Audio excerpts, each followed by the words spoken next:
So on the You Can Lead podcast, my first thought was, how do I really want to broach this incredible discussion of leadership with you? And I think I want to start with asking you a really simple question, and I want you to really think deeply and intentionally around this question. What is your earliest memory of the concept of leadership? Can you recall your earliest memory where you had the idea that there was such a thing as a leader, some idea or philosophy surrounding leadership? What's your earliest memory of the concept of leadership? I'll give you a few minutes to think about that. Okay, so hopefully that wasn't too difficult for you.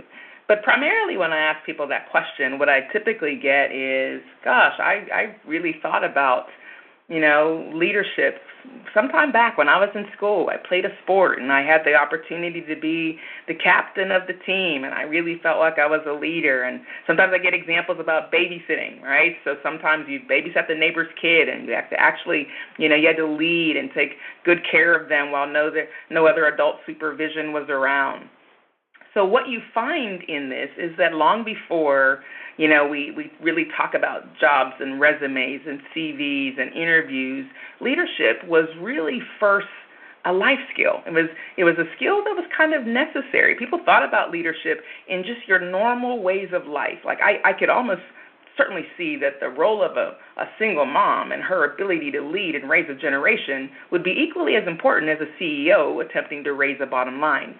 But for whatever reason, we have made leadership a conversation almost exclusive to business, almost exclusive to bottom lines, operating margins, profitability. And what I would like to suggest is leadership is a life skill. And becoming the best, most effective leader that you and I can be makes our life that much more meaningful, that much more rich, and ultimately that much more satisfying. So now I have another question for you, okay? And this question is, kind of along the same lines, but I want you to just explore with me if you would. This question is, see if you can name a great leader. Maybe not even just like the summit of all leaders, but see if you can name somebody that you think is effective at leading. I'll give you a couple of minutes to really think about that. Who would you name? Somebody that you see as a leader, somebody that meets your ideal of a leader, okay? So by now, hopefully, somebody's in your mind, maybe one or two people racing for first. But if I asked you to name those people, and I actually, took kind of a roll call, I would be not surprised, but maybe you would be surprised to learn that probably 90% or better of the people that I would ask and probe around this question with would never name themselves. They would never make the grade. They'd never make the cut. They would never look in the mirror for what constitutes great leadership. Now, at first blush, this doesn't seem to be a problem, right? Because we have an entire procession of incredible leaders that have graced the planet and done amazing things, and there are still many people here making significant contributions to the world in needed areas of change. But I do think that the inability to put ourselves among the list as great leaders is a greater problem. And I'd like to kind of explore maybe why we have a problem putting ourselves among the list of those that would be considered just effective leaders. Maybe not even great leaders, but just effective leaders. I think it stems from how we define leadership. Now, I don't know about you, but I've seen people define leadership by titles, direct reports, positions, maybe direct authority, maybe degrees, like, a master's degree of some kind. And so what happens with the definition is, by virtue of how we define it, we actually, if we don't make the criteria by which leadership has either been defined for us or we've evolved in our own definition of leadership, we tend to opt out, which means if I don't have an MBA and I think all leaders have MBAs, then obviously I don't see myself as a leader. If I think all leaders have to have at least 5 direct reports and I don't have any direct reports, well, then obviously I can't be leading. And so the definition of leadership actually has become really as much of the problem as it still is today the solution. Because if you think about it, In most organizations, we have what's called a we-they culture, and the we-they culture is kind of this great chasm between the would-be leaders, right, those people who we think are the leaders, and all the people who we think exist to follow the leaders. And so you could almost argue that there are people always saying, that's not my job, I don't do that, I don't get paid for that, and as a result, we have probably about 20% of the people carrying 80% of the responsibility. So now the definition of leadership has really helped create a caste system philosophy of leadership, where we have the haves and we have, unfortunately, the have-nots. So however we've defined leadership, we haven't defined leadership in a way that is inclusive, in a way that everybody can see themselves doing it and being it, no matter at what level they're in the organization, no matter what role, no matter what position. We haven't defined leadership in a way that helps everybody opt in.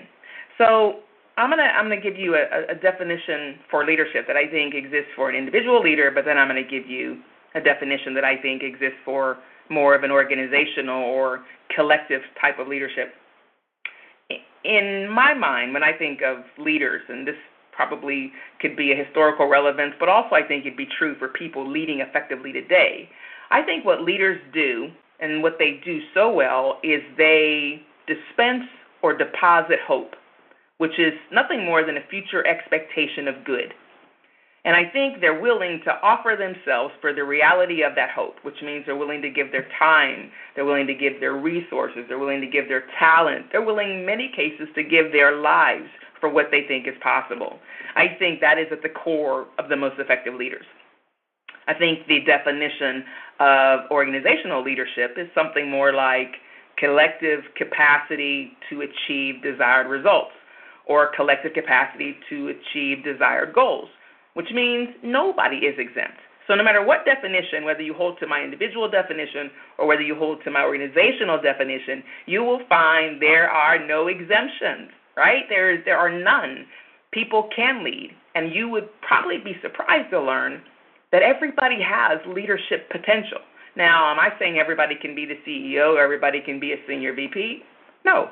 But what I am saying is everybody can learn to lead, can develop their own unique leadership potential, their wonderful, unique capability, and be effective at leading where they are. So the second reason I think people typically do not maybe, for whatever reason, see themselves as a leader is because we have a hard time wearing the label leader. We can wear the label of whatever we've gone to school for. So let's say I went to school for nursing, so I can wear the label of nurse. Maybe you went to school to become an educator, and you can really wear that label. And so because of our experience, it has shaped how we see ourselves. And maybe the reason that we also can't see ourselves leading is because we don't have any experience. We don't have any quantifiable data that says, I'm a leader. Because what happens over time is experience shapes how we see ourselves. Experience begins to shape what we believe about ourselves. And then consensus, right? Some people come along and say, wow, you did a really good job at, oh my gosh, you're an amazing leader. You did a great job leading us. And all of that begins to become data for us. And it begins to shape how we see ourselves. And so one of the best ways that you and I can really begin developing our leadership capability is to have an understanding, first of all, that you have potential, that you have an amazing capability to lead.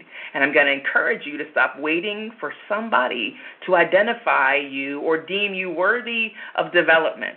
So I'm going to ask you to begin prioritizing your own development today and really beginning to challenge yourself to look with the lens of a leader, because I would bet there's probably a lot of opportunities that life has kind of organically placed around you where you can begin experiencing leadership on some level so that you can begin building your leadership muscles.